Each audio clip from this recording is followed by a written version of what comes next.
Back in my early 20s, I vlogged everything. If I traveled, I filmed it. If I ate somewhere new, I filmed it. If I walked through an airport at 5 a.m. with coffee in my hand, I filmed it. So when I booked my first cruise, I already knew I was going to turn the whole trip into content. The ship was massive, less like a boat and more like a floating mall. Glass elevators, restaurants, theaters, casinos, bright carpets, music playing everywhere. People like the rest of the world had disappeared. But one thing stood out right away: the cameras. They were everywhere.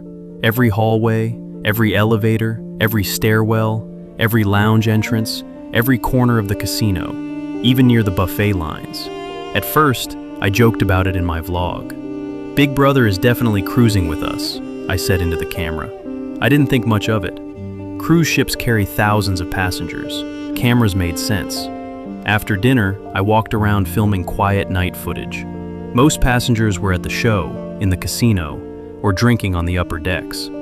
I turned down a narrow hallway near the back of the ship, thinking it would lead to my cabin. At first, everything looked normal. Same patterned carpet, same soft lighting, same gold trim. Then the carpet ended. The walls changed to plain white metal. The lighting turned harsh and fluorescent. The music disappeared. Suddenly, I wasn't in the passenger area anymore. I had walked into a crew-only section. No sign, no locked doors, no cameras. Just an open doorway leading into a completely different world underneath the ship. I should have turned back. Instead, I lifted my camera and whispered, "I don't think I'm supposed to be here." Then I kept walking. Down there, the ship felt different. Above deck, everything was polished and bright. Down here, it was narrow, hot, and industrial. Exposed pipes ran along the ceiling. Metal doors lined the walls. Laundry carts sat beside storage rooms. Crew schedules were taped beside time clocks. The air smelled like detergent, cooking oil, and engine heat. Then I noticed something strange. There were cameras deeper inside the crew area, small black domes mounted in the corners. But at the entrance I had just walked through, there had been nothing. No camera watching who entered, no camera watching who left. That bothered me. Why would a ship covered in cameras leave that doorway unmonitored? Then I heard laughter, children's laughter. I froze. At first, I thought it came from a deck above me. Sound travels strangely on ships. Pipes echo, walls vibrate. Footsteps can seem like they are coming from the wrong direction. Then I heard it again, closer.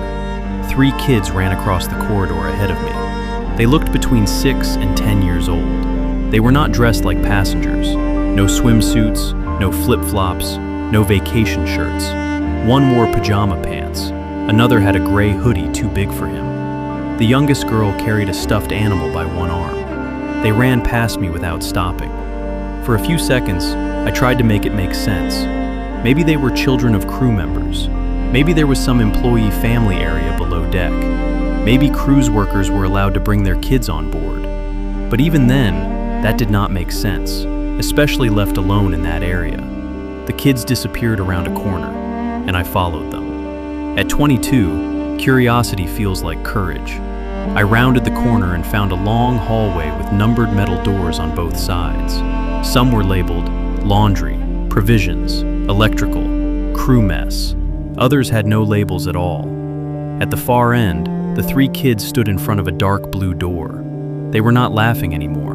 They were staring at me. The youngest girl lifted one finger to her lips. Shh. Then the blue door opened. A woman stepped out wearing a crew uniform, but when she saw me, fear crossed her face. "You can't be here," she whispered. "I'm sorry," I said. "I got turned around.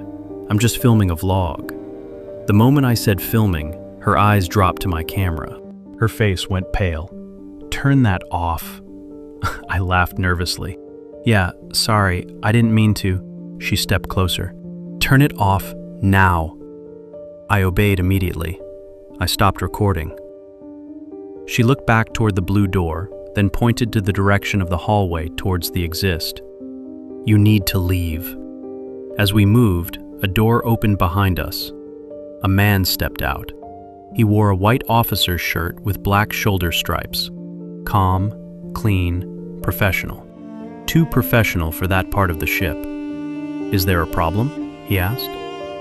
The woman instantly replied, "Lost passenger."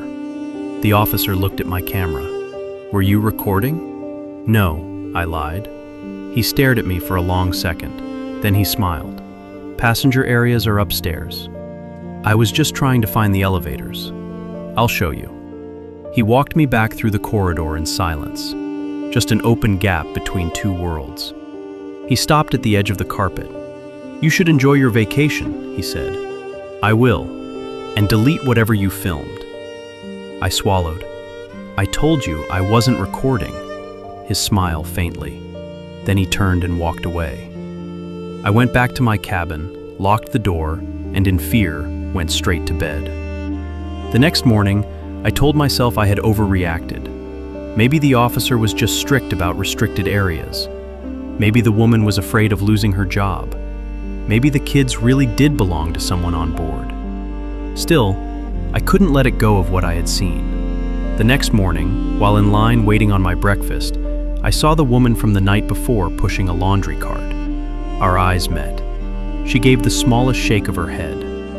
I did not know exactly what that meant. All I knew was that I was scared and confused, standing there with the terrible thought that someone was either coming for me or watching my every move. That night, as I was laying on my bed, someone knocked on my cabin door. 3 soft knocks. I checked the peephole. No one was there. By morning, when we finally reached port, and immediately law enforcement got on board. I wonder what that was all about. We never got an official explanation, and I was not sure if it had anything to do with the kids I saw. Matthew 18:6. But whoever causes one of these little ones who believe in me to sin, it would be better for him to have a great millstone fastened around his neck.